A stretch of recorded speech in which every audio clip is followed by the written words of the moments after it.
So I was on my way back from a conference in Seattle. I had a long layover in Atlanta and ended up booking a red-eye flight from Atlanta to Boston. I got to the airport early, so I had time to grab a coffee and a little pastry thing and then find my gate. Gate 69. It was quite a walk, so by the time I got there, boarding was just ending. I was one of the last passengers to board the plane.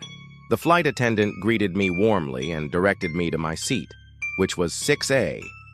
Now, when I got to the seat, it was clear that it had been empty for a while. Like the seatbelt was unbuckled, the headphone jack was unplugged, the tray table was stowed. Everything was just neat and orderly, which was weird because usually when a seat is empty, it's a total pigsty. You know, like the person has their stuff all over the place and then they leave. But this was just an immaculate, like perfect seat. So I put my stuff down and I was like, well, this is nice. I got an entire row to myself. So I buckled up and I was dozing off and getting ready to sleep.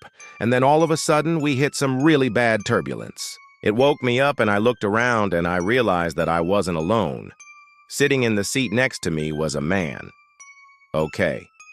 And he was very pale. He was dressed in what looked like a pilot's uniform, but it seemed kind of old-fashioned. Like the airline I was flying with now, I don't even think they had pilots that wore ties. But he was very still and silent. And I tried to speak to him and he didn't respond. So I was like, okay, maybe he's just asleep. So I tried to wake him up and he didn't respond to that either. So I hit the call button and the flight attendant came over and I was like, can you help me? This guy isn't responding to me.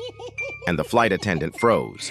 Her smile kind of fell off her face, and she looked at the man and then back at me, and she said, "Sir, that seat has been sealed since the crash of '79.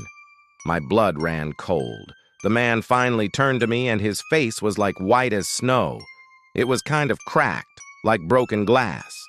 And he whispered, "We never landed." And then the plane gave another violent jolt, and we started to nosedive.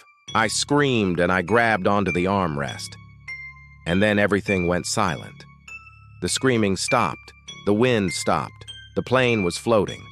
All the passengers were asleep as if nothing had happened. And I was like, oh my God, I'm gonna die. And then I looked down and 6A was empty again, except for a boarding pass that was folded neatly on the seat. And when I unfolded it, it had my name on it.